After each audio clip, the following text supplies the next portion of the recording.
اعوذ باللہ من الشیطان الرجیم بسم اللہ الرحمن الرحیم۔ تمام حمد و ثنا اس خالق لم یزل و لا یزال کے لیے جس کا تخت اقتدار و عظمت ہمیشہ سے ہے اور ہمیشہ رہے گا۔ مجھ سے یہ کہا گیا کہ علامہ صاحب کی زندگی کے حوالے سے کچھ ہمیں بتائیے، تو علامہ صاحب کی تمام تر زندگی جو ہے، کتاب زندگی جو ہے، وہ میرے سامنے کھلی ہوئی ہے۔ ہمارا بچپن، ہماری جوانی، ہمارا ایک ایک دن ایک ساتھ گزرا۔ علامہ صاحب کے حوالے سے میں چند باتیں آپ کی خدمت میں عرض کرنا چاہتا ہوں۔ بڑے لوگ ہمیشہ سے ہی بڑے ہوتے ہیں۔ اس بات کا اندازہ اس وقت سے ہوتا ہے جب ہمارے ابتدائی اسکول میں بزم ادب کا ایک پروگرام طے پایا اور علامہ صاحب کو یہ کہا گیا کہ اس میں آپ نے تقریر کرنی ہے۔ قبلہ کی زندگی کی وہ پہلی تقریر تھی جو انہوں نے اپنی 5ویں کلاس میں اپنے اسکول میں کی۔ اس وقت بڑے گھبرا رہے تھے کہ کیا کیا جائے، میری ٹانگیں تو اس وقت کانپ رہی ہیں۔ تو میں نے مزاحاً کہا کہ پھر ٹانگوں کو باندھ دیا جائے، پھر نہیں کانپیں گے۔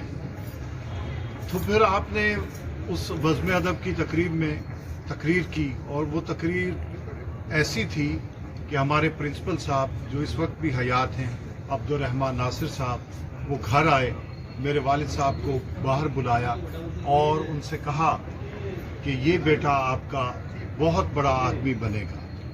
میں اس جملہ جو آج بھی میرے ذہن میں گونج رہا ہے، ایک استاد کی نظر، میں حیران ہوں کہ کس طرح انہوں نے بچپن میں اس گوہر آبدار کو پہچان لیا تھا کہ یہ بڑا ہو کر یقیناً بڑا خطیب بنے گا۔ اور ایسا ہی ہوا کہ علامہ ناصر عباس خطابت کی دنیا میں آسمان بنے اور پوری دنیا میں چھا گئے۔ یہ ایسا کیوں ہوا؟ اتنی رفتار سے اتنی ترقی، اس کے کئی اسباب ہیں۔ پہلا سبب والدین کی خدمت۔ کوئی دن، کوئی وقت، کوئی پل ایسا نہیں ہے جس کی وجہ سے ان کے والدین، ان کی والدہ، ان کا والد کبھی بھی ان سے ناراض ہو۔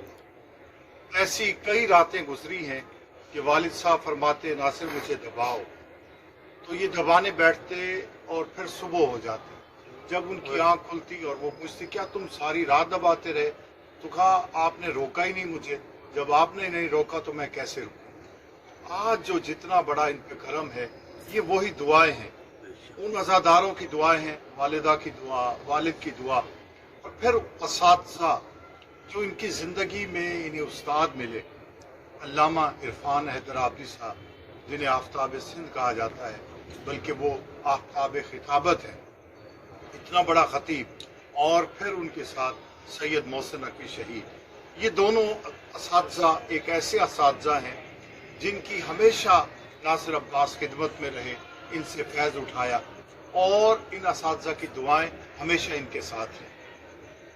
اس کے ساتھ ساتھ اپنے مذہب سے، اپنے عقائد سے اور آل محمد سے جو انہیں عقیدت تھی، جو انہیں محبت تھی، جب ہم ان سے بات کرتے کہ یہ آپ ایسا سخت کلام کیوں کر رہے ہیں، تو کہا کہ جب بھی میں ان دشمنوں کا ذکر سنتا ہوں جو آل رسول کے دشمن ہیں، تو میرے دل میں آگ لگ جاتی۔